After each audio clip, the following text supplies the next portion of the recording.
Boa tarde, estamos aqui com a nossa Maricá e hoje vamos apresentar a cervejaria de São José de Embaçaí. Eu estou aqui com o Edson Carlos, o sommelier. Edson, boa tarde, tudo bem? Boa tarde, Mariana, tudo bom? Tudo bem. Edson, conta pra gente como é que foi, como surgiu a vontade de ter uma cervejaria. O projeto iniciou como hobby, né? Comecei como cervejeiro caseiro, cervejeiro de panela. Tá aqui atrás aqui os equipamentos quando a gente começou. E a partir daí eu fui atrás da busca da informação, fui me apaixonando cada vez mais, já gostava de beber. E como gerente de projetos, eu era gerente de projetos, eu criei o projeto de estar construindo a cervejaria e iniciando aqui a marca da São José do Embaçaí.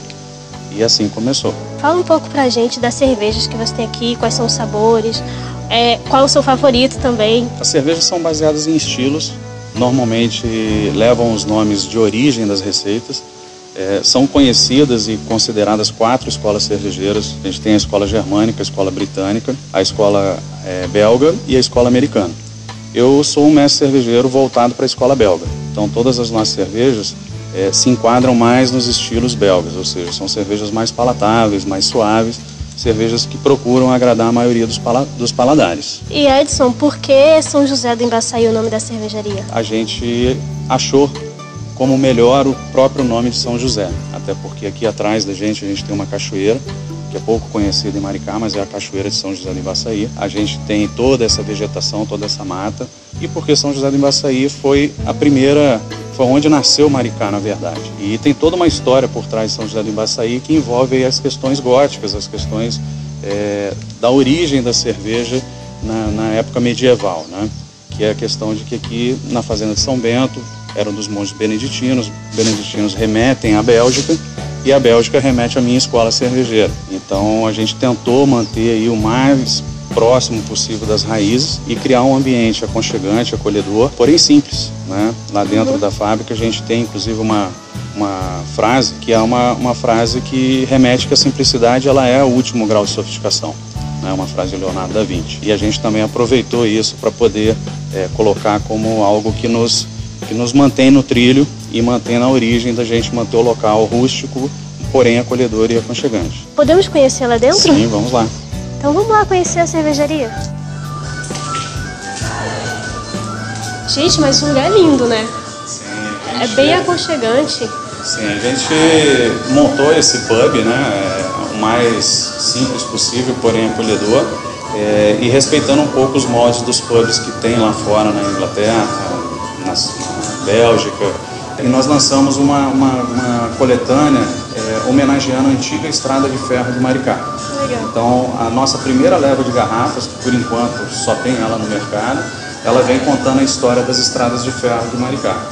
Então ela vem contando a história da estação São José do Embaçaí, ela vem contando a história da estação Cala Boca e a estação Maricá, que não está aqui, mas está aqui na parede, que ela vem contando a história da estação Maricá, onde hoje é a Secretaria de Turismo da cidade. Como a nossa produção de garrafas é pequena, né, bem artesanal ainda, a gente optou por esse tipo de garrafa, que é o que a gente chama de growler. Então a gente resolveu utilizar esse tipo de garrafão também para mostrar que a gente traz história, quer trazer história, quer ficar agarrado a coisas de raiz.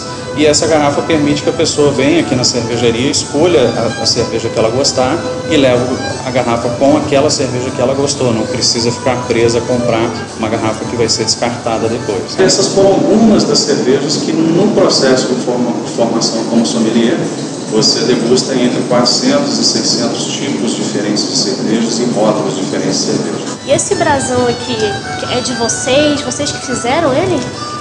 O brasão foi um presente que nós recebemos de um artesão daqui de São José do Embaçaí. Logo quando nós inauguramos, foi uma das primeiras pessoas a vir aqui prestigiar o espaço. E sendo artesão, ele nos presenteou depois com esse brasão. Podemos conhecer então a fábrica? Lá dentro. Vamos lá conhecer a fábrica. Esses são os tanques de fermentação e maturação. Nas cervejarias artesanais, você acaba utilizando o mesmo tanque onde é feita a fermentação da cerveja, você faz a maturação. Em cervejarias de grande porte, a cerveja é fermentada em tanques como esse, tanques cônicos, para que a levedura possa decantar, e depois é transferido para tanques de maturação.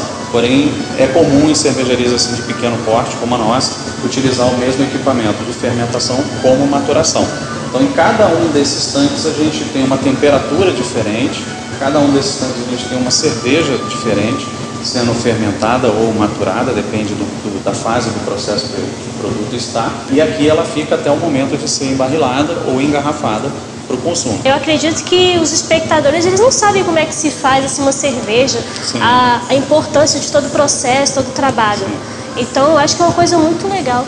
Você pode me falar também sobre o que são essas partes aqui? Sim. O processo ele começa ali na sala de maltearia, né? Na sala de maltes, lá onde estão estocados os nossos sacos de maltes. Lá é feita a pesagem e a moagem. Depois que é pesado e moado o grão é trazido para cá num carrinho plataforma e é jogado dentro dessa primeira panela. A primeira panela ela leva o nome de mostura.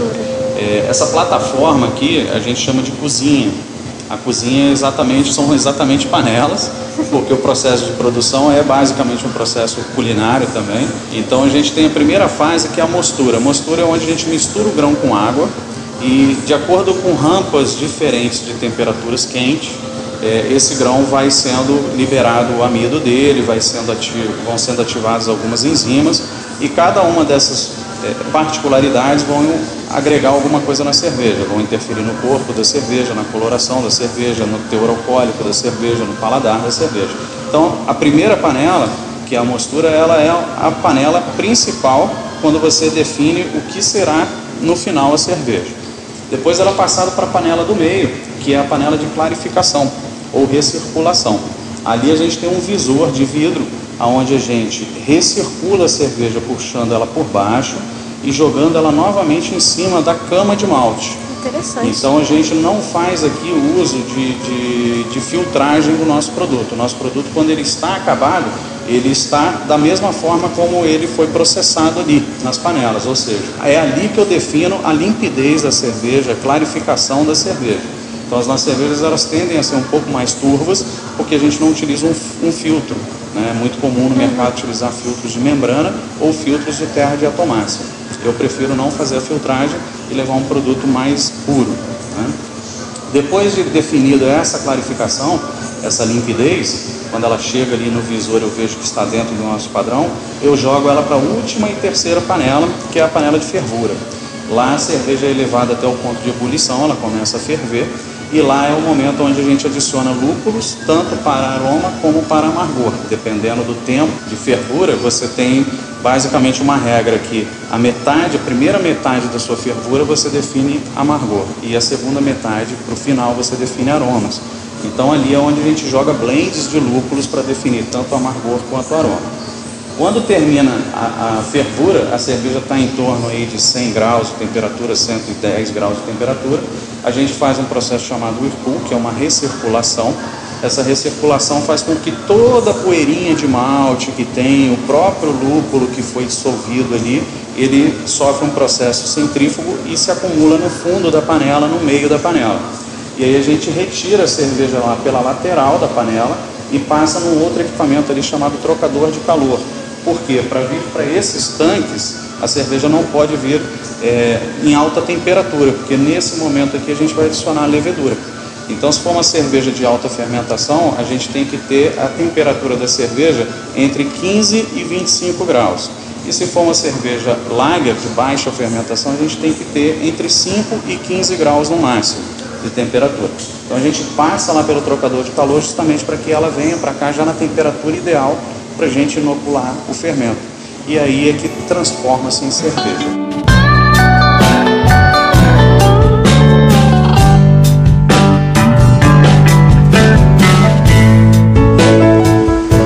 Gente, mas é muito boa. Sim, é bem diferente. É a nossa Pilsen Premium, né? Ela é um pouco mais encorpada. Como eu disse, a turbidez é típica porque a gente não faz filtragem de cerveja, né?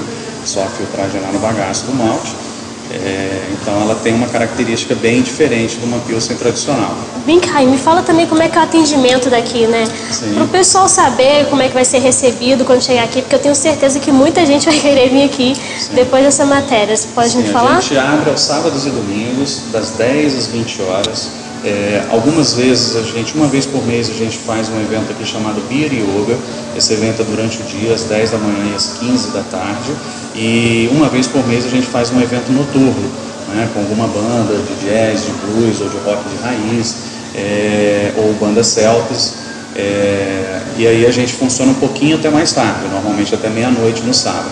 Mas o nosso horário normal é de sábados e domingos das 10 às 20 horas, com a visita técnica das 10 ao meio-dia. E vocês vão participar de alguns eventos, algumas coisas? Legal, tem alguma programação? Legal você perguntar, porque agora, nesse final de semana em Itaipuaçu, nos dias 8, 9 e 10, vai estar ocorrendo lá no Rancho do Wallace a primeira festa e folia junina de Maricá e Itaipuaçu.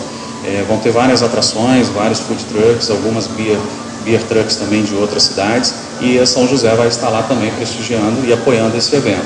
E no domingo, dia 10, ocorre, né, todo segundo domingo do mês ocorre o Espraiados de Portas Abertas. A gente vai estar no Clube M3 Maníacos de Automobilismo, de aeromodelismo, participando lá do evento deles, que ocorre das 10 até as 17 horas, também com várias atrações de aeromodelismo e também jipes. O Canal 10 te agradece, com certeza. Então, muito obrigada pela participação, porque aqui nós estamos no nosso Canal 10, um novo jeito de fazer TV.